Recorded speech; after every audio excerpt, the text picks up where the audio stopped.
Le grand journal de Télésignal.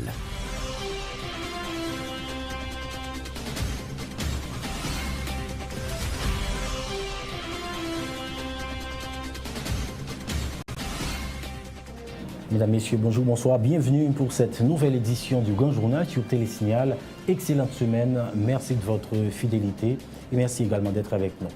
Au sommaire de l'actualité, mon Premier ministre et moi, nous sommes unis pour la vie. Rien ni personne ne peut nous séparer. Déclaration du président Martelly ce lundi pour tenter de couper court aux rumeurs insinuant un certain malaise entre lui et Laurent Lamotte. Investiture ce mardi 14, des 11 membres de la commission consultative chargée de proposer une solution à la crise préélectorale à partir des différentes propositions émises au chef de l'État lors des consultations politiques réalisées entre septembre et novembre. Les réactions divergent suite à la création de cette commission consultative appelée à travailler sur la crise préélectorale. Si certains y voient un signe d'espoir, d'autres l'assimilent à une nouvelle stratégie inefficace adoptée juste pour faire passer le temps. Les sénateurs proches du pouvoir mettent en garde la commission consultative appelée à travailler sur la crise préélectorale. Aucune de ces propositions ne doit viser le départ du Premier ministre Lamotte. À suivre également crise préélectorale. L'ambassadeur des États-Unis accrédité en Haïti doit rencontrer les responsables des 6 entités politiques de l'opposition radicale à Port-au-Prince ce mardi. Le DG de la police nationale attendu ce mardi au Sénat pour répondre aux questions de la commission justice et sécurité publique, notamment sur l'intervention des policiers dans une manifestation à Fort-Liberté la semaine dernière qui s'est soldée par 14 blessés par balle et un bébé mort asphyxié. Alors que la tension ne retombe toujours pas à Fort-Liberté, Ouanamet, dans le nord-est, où les habitants réclament le courant électrique, la ville de l'Arcaillé se soulève pour exiger l'eau potable et l'électricité. Ce 1er décembre ramène la journée mondiale de lutte contre le sida commémorée cette année autour du thème « Réduire l'écart ». Et puis enfin, Michel Martelly et Laurent Lamotte saluent l'élection de Michaëlle Jean, québécoise d'origine haïtienne, à la tête de l'Organisation internationale de la francophonie. Une victoire pour Haïti, se réjouit le président Martelly. Le développement de ces titres dans un instant.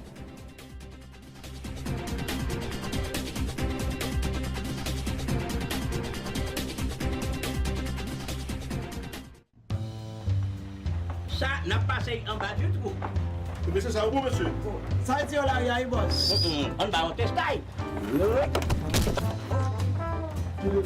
Attention derrière, pas vraiment.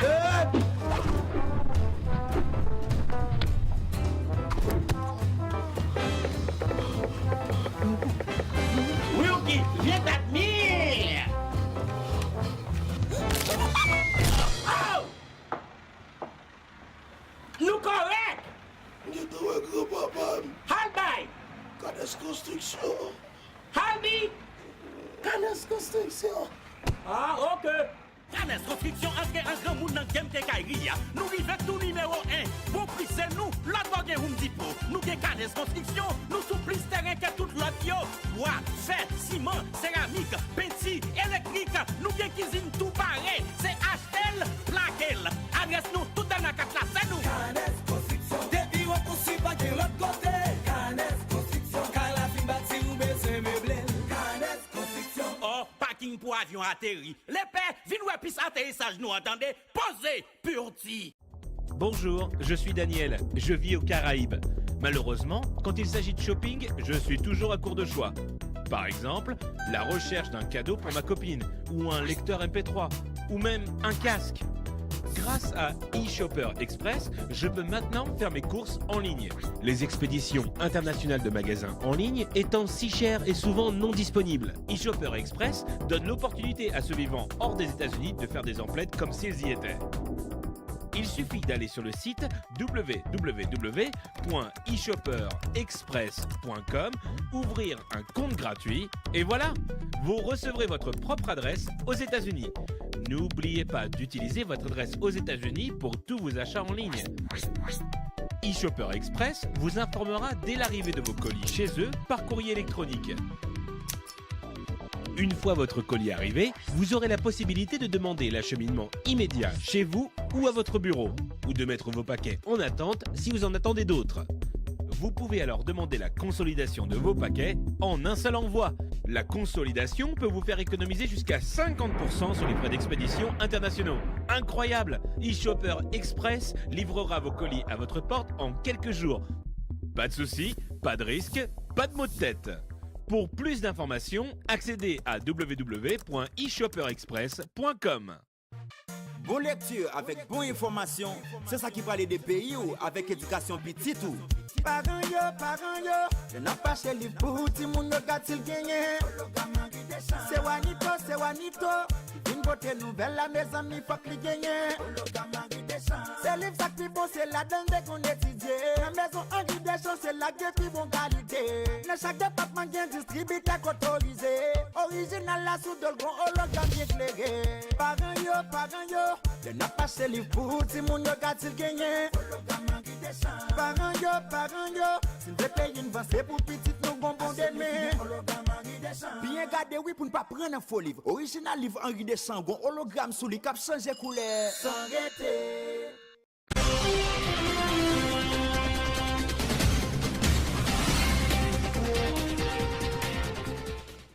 Merci de votre fidélité. Bienvenue dans ce journal.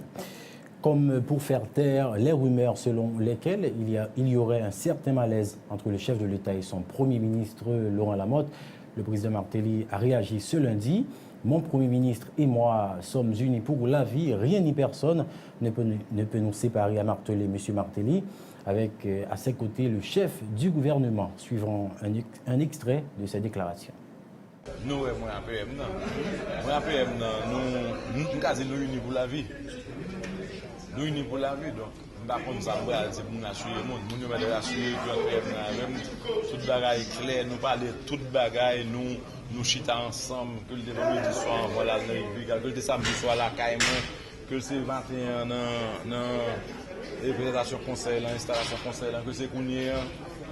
Entre PM, même pas jamais aucun problème. Donc, pour les gens qui ont l'esprit surchauffé, pas aucun problème.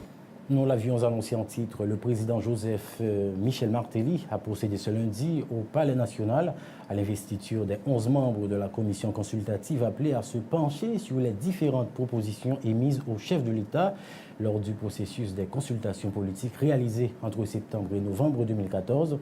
Conscient du court délai imparti aux membres de la dite commission, Michel Martelly, dans son discours de circonstance, dit espérer qu'ils seront tous à la hauteur de cette nouvelle mission.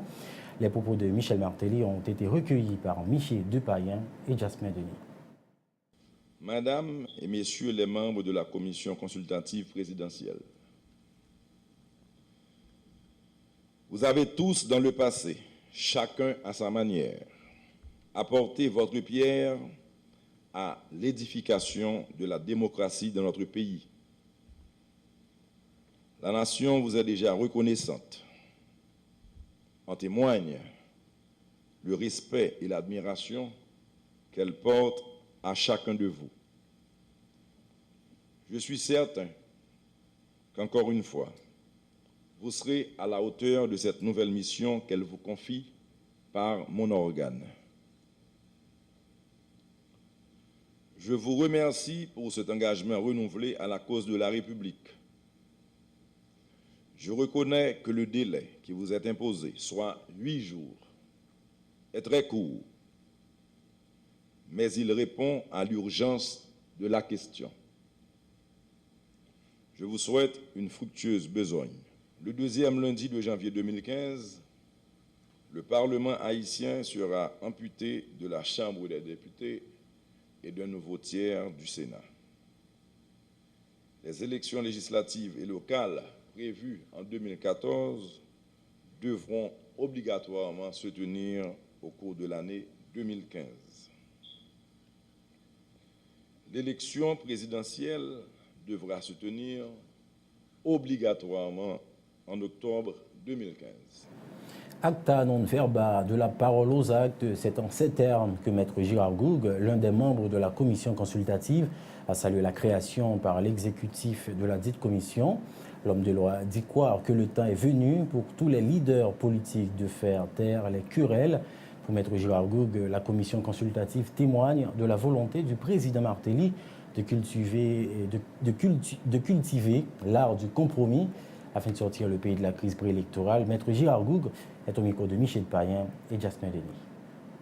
Halte là à la démagogie, halte là à la médiocrité, halte là aux ambitions malsaines et traçons la route directe pour que nous arrivions à des élections comme dans tous les pays de la Terre et que nous cessions d'être ridicules et stupides aux yeux de la communauté internationale comme pour ce petit pays qui n'arrive pas à faire d'élection. Notre mission est de travailler à créer un itinéraire par lequel passeront les forces vives de la nation, passeront les partis politiques, passeront les institutions pour aboutir à cette décision finale qui passera par le Sénat de la République également, pour créer la nouvelle formule, la nouvelle loi électorale et dire nous allons aux élections. Ma formule est la suivante, acta non verba. Cessons de parler, cessons de divaguer. Et pour répéter comme Vincent, cessons de venir à moi avec votre rhétorique verbeuse. Les décisions que nous avons apprises, après avoir examiné du dossier, les formules que nous avons adoptées vous seront transmises et vous demanderont dans l'immédiateté de vouloir les traduire en actes pour que la nation dise nous avons enfin un gouvernement, une nation, un peuple, une élite capable de dresser pour ce pays ce qu'on appelle une décoration internationale. Également membre de la commission, le chef du parti Convention Unité Démocratique, Evans Paul, a exprimé sa satisfaction et a félicité le président Martelly pour ses choix qu'il qualifie de judicieux.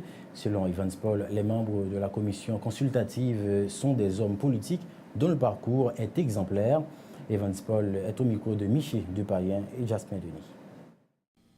Le chef de l'État a jeté son dévolu sur des hommes et une femme dont le parcours professionnel et politique est tellement exemplaire qu'il se passe de commentaires. Des personnalités connues dans le pays pour leur engagement en faveur des principes démocratiques et des valeurs éminemment humanistes. Mesdames, Messieurs, la démarche du président Martelly participe de cette ligne politique que moi, votre humble serviteur, je défends depuis de nombreuses années, la voie du consensus politique nécessaire au progrès économique et social du pays. Je suis vraiment impressionné de voir que le président Martelly a compris que nous sommes tous appelés à travailler ensemble pour assurer un meilleur avenir pour notre société. Ce, quels que soient les antagonismes qui nous divisent. Nous précisons que cette commission se compose de 11 personnalités de divers secteurs de la vie nationale, à savoir l'avocat Girard Goug, l'éducatrice Odette Roy-Fonbrun, Evans Paul, le syndicaliste Paul Leloup-Chéry, Monseigneur Patrick Harris, Monseigneur Roger Beauvoir, Pasteur Chaban Jeune, les anciens sénateurs Ronnie Modestin et Gabriel Fortuné, l'homme d'affaires Réginald Boulos et Charles Suffra. Un avis que ne partage pas le député Abel Descollines se référant au contexte politique actuel. L'élu de Mirebalais Boukankari dit croire que la formation de la commission consultative est un pas dans la bonne direction. Il émet le vœu que la commission trouvera sous peu la meilleure formule pour ramener les acteurs les plus réticents à la raison afin de trouver une issue à la crise politique que traverse le pays actuellement. Abel Descollines dit souhaiter que les recommandations de la commission permettront au chef de l'État de prendre des décisions appropriées à la conjoncture politique actuelle. Abel Descollines. Nous dit c'est un pas dans la bonne direction. Nous souhaitons vivement que la commission ça, dans un temps record, joigne une meilleure formule pour les ramener en tout cas à la raison, à la négociation, différents acteurs qui incontournables pour que nous joignent ont issu de la crise. Moi, pas gagné pour moins capable de commenter en tout cas sous personnalité de façon individuelle qui fait partie de commission ça, la réalité, gagner d'éminentes personnalités qui dans la commission ça, c'est pas de monde que la société est capable de reprocher, c'est des sommités sur le plan intellectuel, mais côté moral, c'est le monde qui en tout cas très respecté, nous souhaiter, y fait, on travaille évidemment dans le sens pour encourager la stabilité et nous souhaiter, bien entendu, le président de la République l'a assumé ses responsabilités avec courage, mais notre inquiétude, c'est le fait que des secteurs clés, en tout cas dans la crise, ça, qui peut-être à tort ou à raison pas accepté rencontrer le président de la République. Je me demande si y a accepté Chita parler avec commission ça. Et toujours dans le cadre de la crise préélectorale, le groupe des 5 et alliés qui supportent l'action gouvernementale se prononce contre toute idée préconisant la démission du Premier ministre Laurent Lamotte au cours d'une conférence de presse donnée ce lundi en présence des membres du G5 et alliés. Le sénateur Wenceslas Lambert a lancé une mise en garde à la commission consultative face aux allégations selon lesquelles la commission pourra recommander au chef de l'État la démission de son Premier ministre et la désignation d'un nouveau chef de l'État, d'un chef de gouvernement. Une telle recommandation sera contraire à la Constitution, soutient le sénateur Lambert, qui brandit l'article 158 de la Constitution pour retracer les procédures pouvant conduire au renvoi et à la nomination d'un Premier ministre. Ces explications. Nous dit que Premier ministre, c'est une personnalité politique qui bénéficiait de sa légitimité partagée. Et qui ça m'entend par légitimité partagée entre le chef de l'État qui l'a désigné et le pouvoir législatif qui l'a ratifié. Quelle que soit rumeur de démission, lui supposé, évidemment, ça va demander pour que des consultations rapidement qui prend. Si le Premier ministre a accepté la démission, eh bien ça va demander pour des consultations qui prend du côté des présidents des deux chambres pour désigner l'autre. En aucun cas, cette commission n'est pas qu'à mettre en question la légitimité du Premier ministre. Parce que le Parlement existe. Ça veut dire qui ça? Ça veut dire que pour un Premier ministre, il y a une procédure sacramentelle de nature constitutionnelle pour qui appliquer. Et pour mon aller, c'est seulement le Parlement qui a évoqué. Ou bien, l'accepter de gré lui-même. Il présentait sa lettre de démission au chef de l'État. L'article 137 de la Constitution, il présentait sa lettre de démission au chef de l'État. Et là encore, le président peut accepter la démission ou ne pas l'accepter. Et pour me clair pour tout le monde, c'est que dans tout cas de figure, ça, eh bien, pour les ministres, ce n'est pas facilement pour le quitter prématuré. Donc, je veux clair pour la commission et présidentielle là, que en ce qui a trait au départ du Premier ministre, il est impossible pour le moment.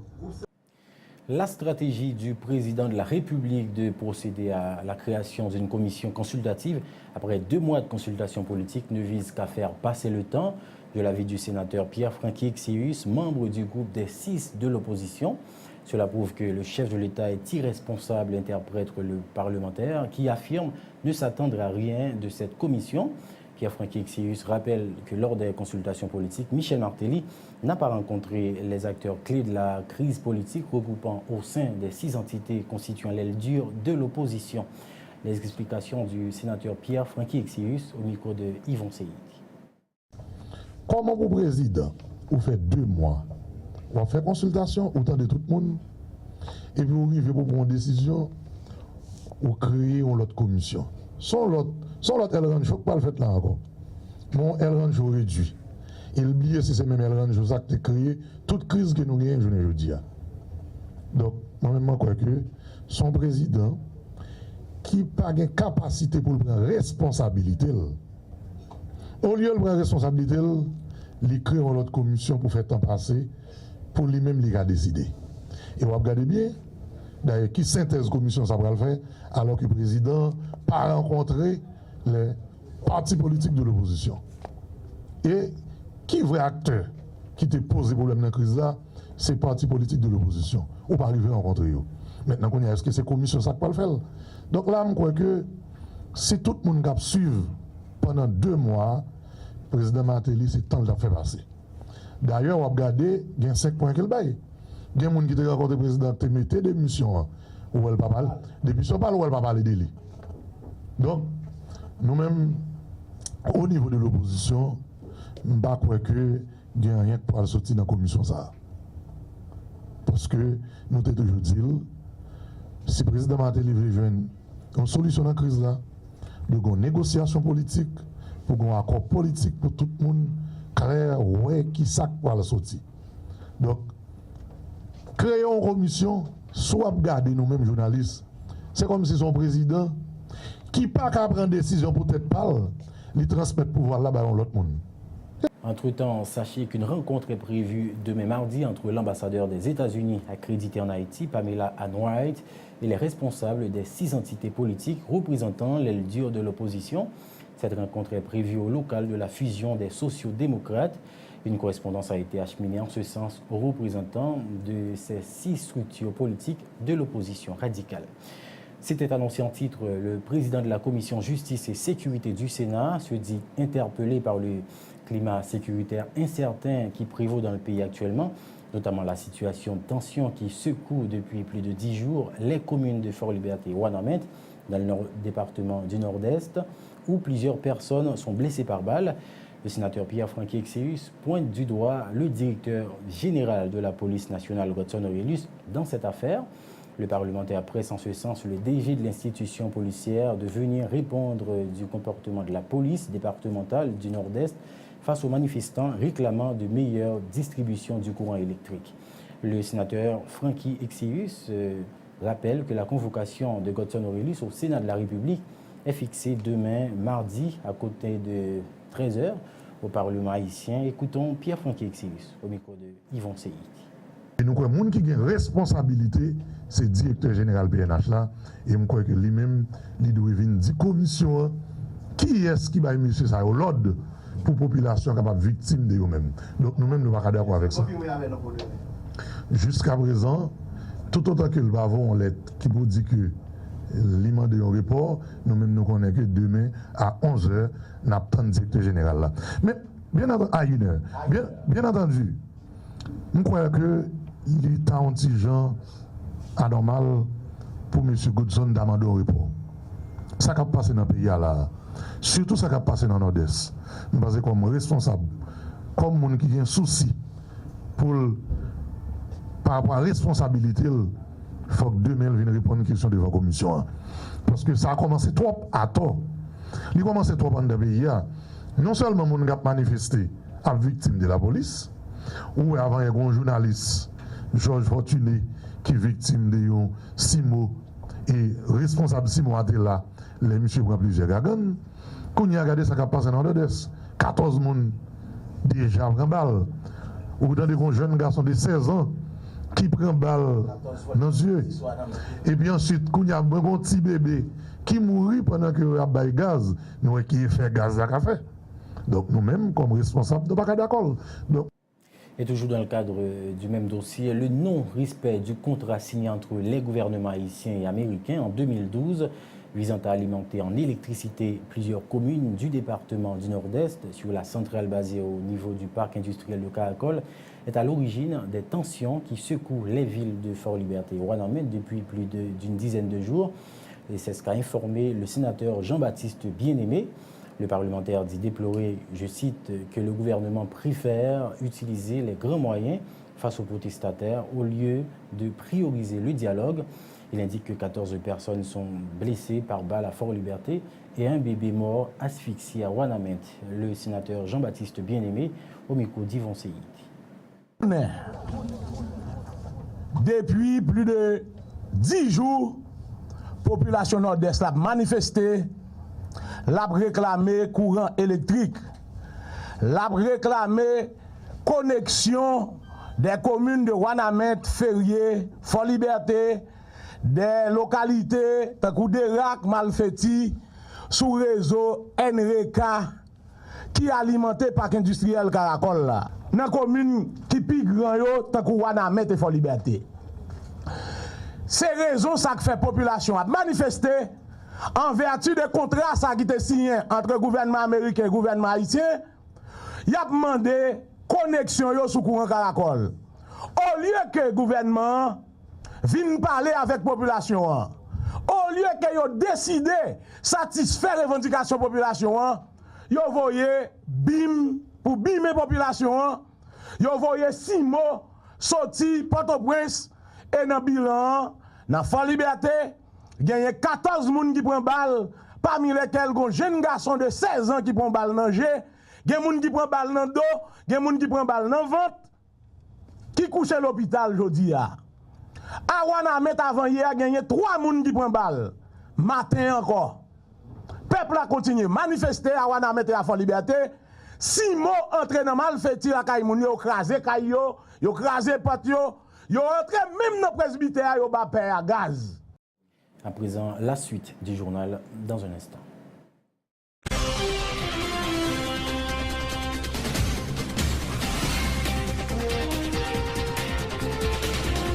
Vous travaillez pour construire votre avenir. Les fruits de vos efforts méritent d'être protégés. Tous vos investissements, chaque employé dévoué, chaque précieuse acquisition, aujourd'hui et pour les générations futures, un malheur est vite arrivé. Soyez prêts, car les conséquences pour vous peuvent être dévastatrices. Avec la AIC à vos côtés, vous pouvez affronter sereinement les surprises que vous réserve la vie. Retombez sur vos pieds. Inutile de tout recommencer. AIC est votre filet de sécurité. Vous créez la richesse, nous la protégeons.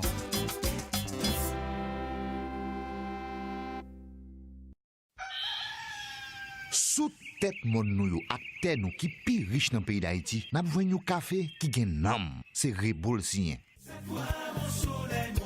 Sorti dans Grand Danse pour arriver dans Grand Nord, passer par plateau central, atterrir dans montagne Belancio, ak toute l'autre zone qui produit café dans le pays, nous mettons bons outils, bonne structure et surtout connaissance et confiance dans l'idée pour nous joindre plus bons résultats. C'est depuis notre cueilli grain café, passer dans traitement, que nous mettons bon gens contrôle pour nous joindre plus bonne qualité. Nous servons avec appareil moderne dans sécher, séparer puis trier café. 42 récoltes café nous gagnons sous tête nous là. Ben nous avons pile expérience dans causer traiter café. Volonté pour nous ba ou plus bon service chaque jour, puis plus exiger nous servir avec matériel sophistiqué qui respecte normes et principes avec différents mélanges nous. Sorti dans gourmet, de luxe, classique, rivé dans lipibon, dans chaque paquet, dans chaque tasse, Rebo pote pour vous, pi bon goût café pays d'Haïti.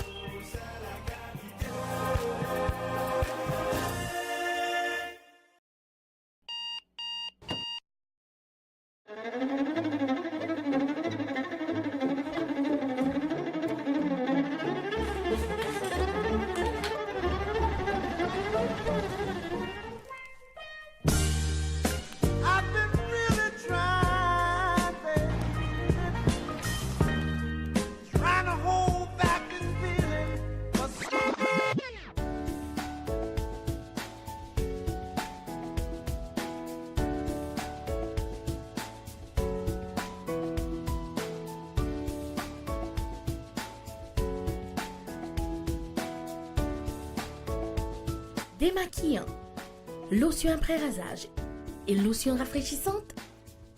Limacol. La fraîcheur de la brise dans une bouteille. Limacol est un produit de la Disprofar en vente dans tous les supermarchés et les pharmacies.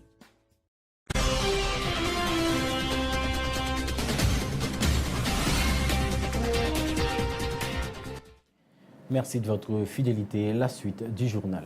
Revenons sur la table de concertation structure politique regroupant les entités de l'opposition radicale qui a accentué la pression de rue sur l'administration au pouvoir la semaine dernière.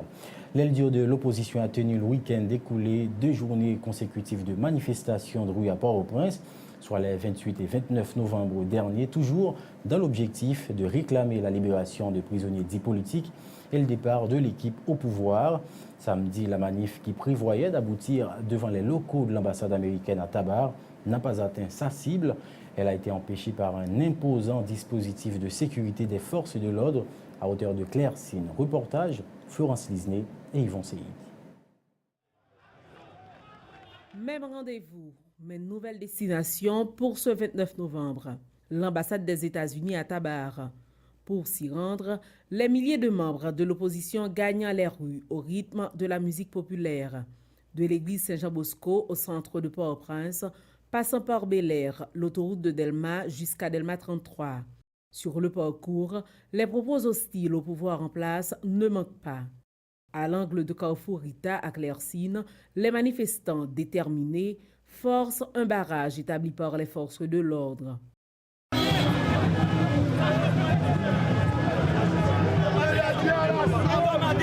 Sans crainte, ils poursuivent leur route. Non loin du marché de Tabar, les protestataires sont bloqués par un nouveau barrage de sécurité.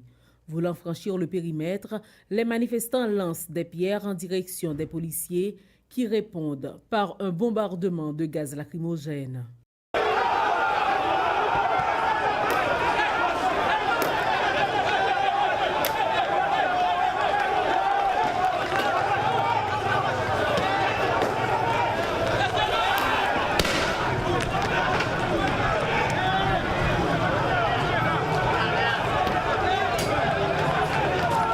Les manifestants s'éparpillent, cherchant à se mettre à l'abri.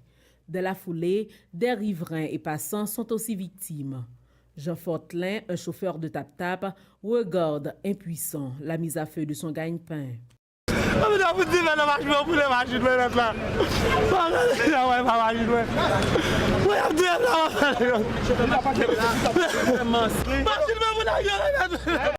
Plus question d'abandonner, scande le sénateur Moïse Jean-Charles à la tête d'une trentaine de manifestants qui prennent la direction de l'ambassade américaine. Mais la présence des agents de la police contraint le sénateur Jean-Charles à délivrer son message à quelques mètres de l'ambassade. Peuple haïtien, moun yore les familles pieds, moun yore les petites de salines, moun sans famille, moun yore les ravettes. Nous venons prendre un engagement devant l'ambassade américaine pour nous dire, après 100 ans qui me payent, regardez l'état pays d'Haïti, nous grands coups, nous n'avons misé noire. Les États-Unis, le Canada, la France, il y a piétiné nous. Il n'y a pas de droit pour nous manifester. C'est eux qui prennent nous président. Mais qui savent mettre le pays. Nous venons pour engagement avec le monde entier, avec le peuple haïtien, donner à craser nous, pour ne pas nous président encore, pour ne pas nous politique payant, pour ne pas nous guider nous. Le 29 novembre 2013, l'opposition avait échoué dans une démarche similaire, à savoir atteindre l'ambassade américaine pour délivrer un message à ses responsables. Un an plus tard, soit le 29 novembre 2014, le sénateur Moïse Jean-Charles a failli réussir. Reste à savoir si l'opposant farouche au régime tête-calée renouvellera l'expérience le 5 décembre prochain, date retenue par l'opposition pour une nouvelle manifestation.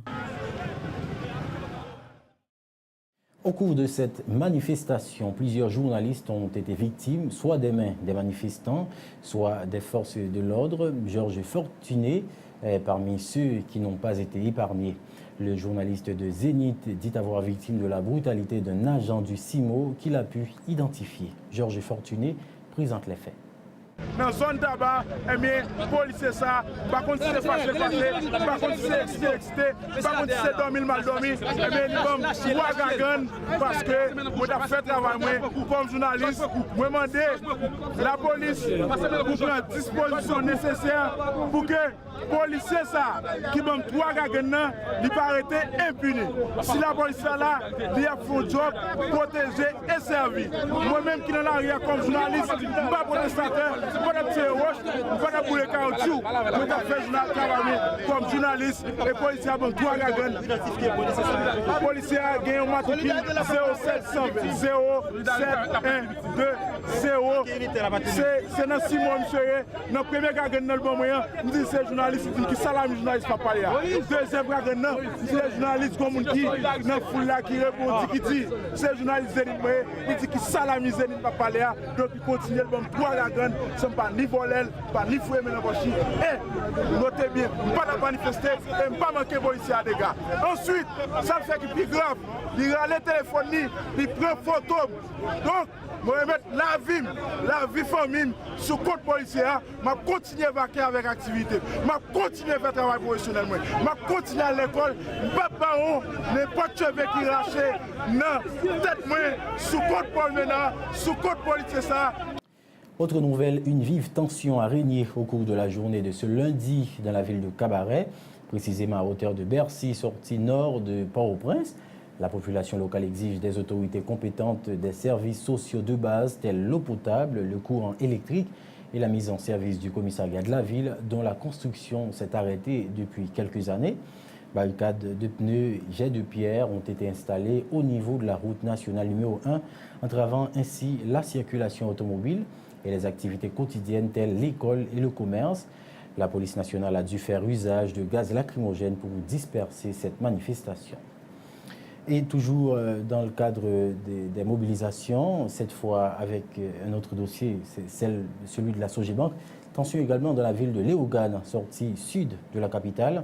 Des dizaines de riverains y ont gagné les rues ce lundi pour exiger la libération d'un employé de la banque privée Sogebank qui travaillait au bureau régional. Les portes du bureau de l'institution à Léogane ont été maintenues fermées. Les protestataires ont utilisé les murs du bâtiment logeant la banque pour écrire leurs revendications.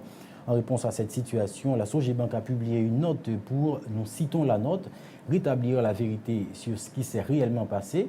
La banque explique qu'elle est pour le moment dans l'impossibilité de desservir sa clientèle à Léogane, auprès de qui elle s'excuse suite à la disparition d'un montant de 2 154 000 gourdes au niveau de l'encaisse de sa succursale à Léogane. La Sogebank a d'abord mené une enquête administrative interne.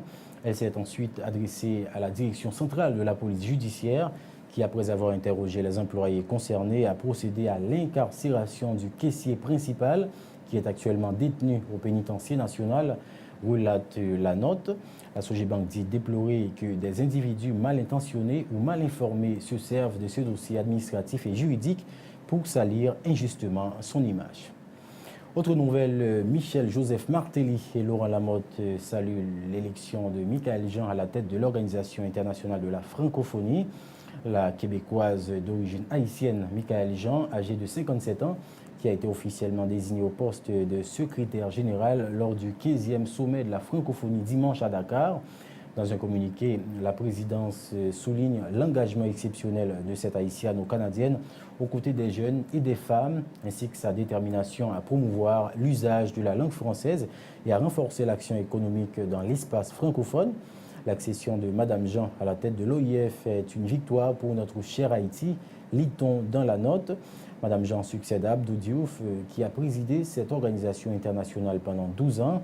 Je mesure la tâche qui m'attend et je veillerai à prendre grand soin de l'héritage que nous lègue le président Diouf, a déclaré Michaël Jean. Et suivait un extrait des premières déclarations qu'elle a faites dans les médias. C'est TV5 Monde qui a eu droit à ce privilège. Suivez. Jean, pour votre première réaction sur TV5 Monde, d'abord, vous avez dit on ne succède pas à Abdou Diouf, on continue. On continue. En fait, on ne le remplace pas, on lui succède. Et tout ça pour bien affirmer ces fondations solides sur lesquelles nous allons nous appuyer pour la suite. Abdou Diouf nous laisse un legs formidable. Il a fait de cet espace un espace aussi politique, un espace voué à la démocratisation, au soutien vraiment de la démocratisation des pays. Et j'ai la plus grande estime pour lui. Et c'est infiniment émouvant d'être ici, à Dakar, ce berceau aussi de la francophonie, son lieu de naissance. Vous serez une secrétaire générale qui va donner une impulsion nouvelle, Madame Jean. Je le souhaite. L'impulsion sera laquelle? Travailler au plus près des populations. Je crois que c'est important. Dans cette tournée que je viens d'effectuer quand même sur plusieurs mois, j'ai pris le temps d'entendre, d'écouter, et j'ai senti ce besoin d'être inclus qui a été exprimé par tant de femmes, de jeunes, de grand courage que j'ai pu rencontrer, des hommes aussi de volonté, toutes ces organisations de la société civile. Il ne faut pas que nous partions d'ici en faisant du thème qui coiffait ce sommet un simple thème. C'est-à-dire les femmes et les jeunes. Les femmes et les jeunes, mais en même temps aussi toutes nos ressources humaines, tout ce capital humain avec lequel il va falloir faire. Votre émotion, elle est forte aujourd'hui, Madame Jean. Elle est très forte, parce que je sais à quel point je suis dans cette synthèse de la francophonie. Oui. À la fois, vous savez, de la fenêtre de mon hôtel, je voyais l'île de Gorée, mes ancêtres sont passés par là. Je suis à la fois d'Afrique, des Amériques, je suis aussi de cette francophonie si riche, si forte, si exaltante. Voilà. Merci Madame Jean, merci pour votre première réaction sur TV5 Monde. Merci. Rappelons que Michaëlle Jean est la première femme et personnalité hors du continent africain à accéder au secrétariat général de l'Organisation internationale de la francophonie, laquelle organisation fait la promotion de la langue française et de la diversité culturelle. Michaëlle Jean entrera en fonction à partir de janvier 2015, mais qui est cette femme dont Haïti est fière? Quel chemin l'a conduit à la tête de l'OIF? Réponse avec ce portrait de TV5. Mesdames, Messieurs, bonsoir. Le téléjournal avec Michaëlle Jean.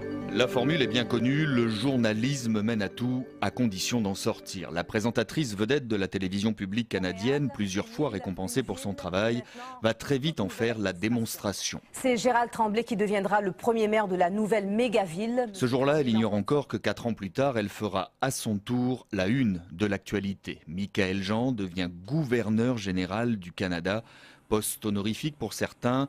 À ses détracteurs, elle réplique « C'est bien en tant que chef d'État, commandant en chef des forces armées canadiennes qu'elle a été reçue à travers le monde. » Je suis arrivée là, réfugiée, et me voilà aujourd'hui à la tête de la plus haute institution de l'État. Le protocole veut qu'on l'appelle son Excellence, la très honorable Michaëlle Jean. On est bien loin du régime des Duvalier en Haïti, sous lequel elle fit ses premiers pas, avant de fuir avec sa famille la violence et la pauvreté.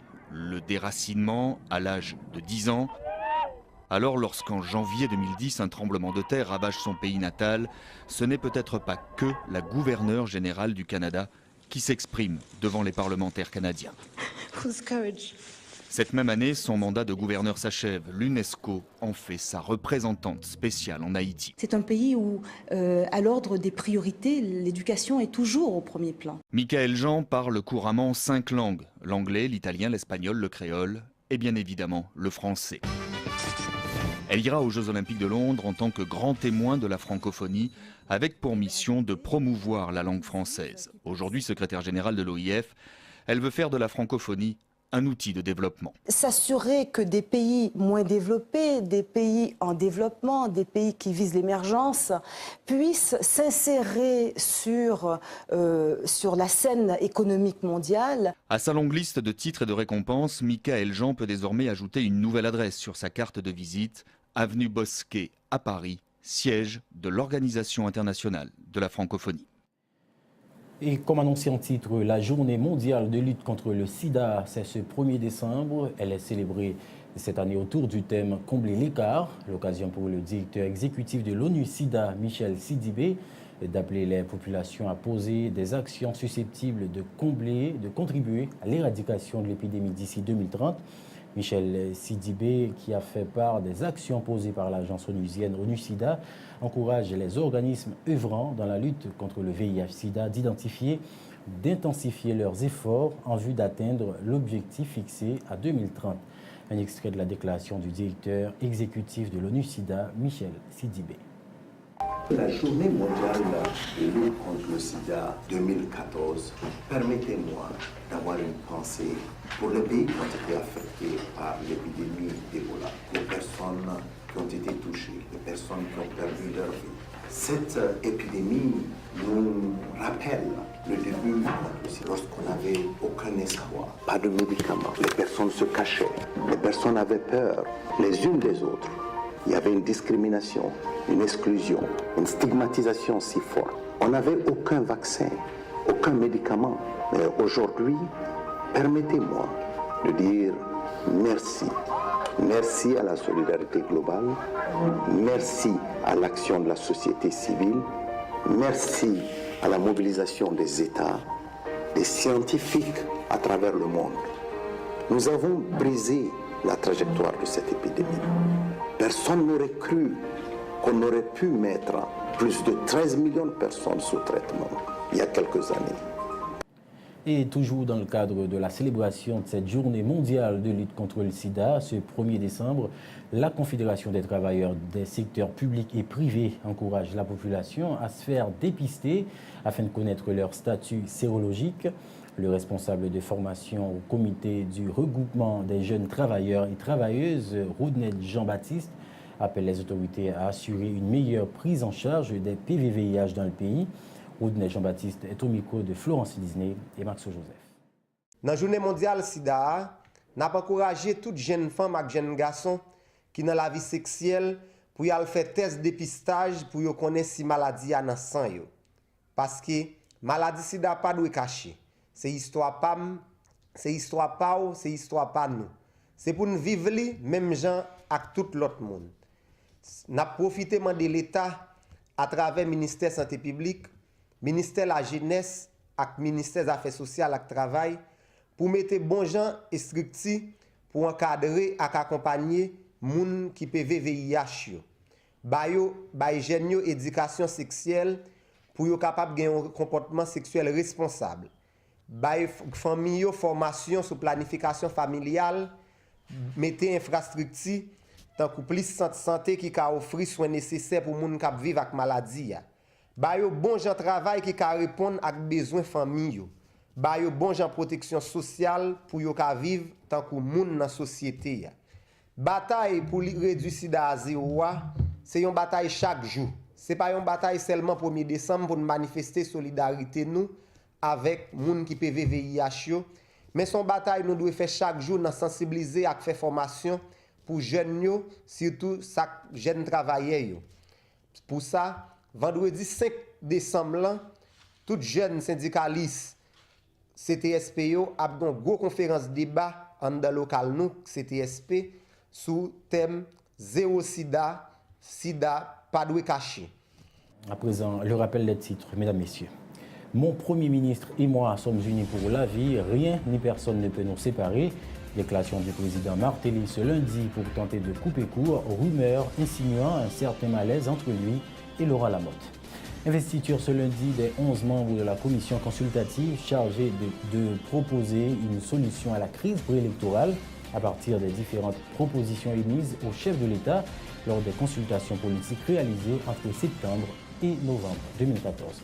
Dans l'actualité également, les réactions divergent suite à la création de cette commission consultative appelée à travailler sur la crise préélectorale.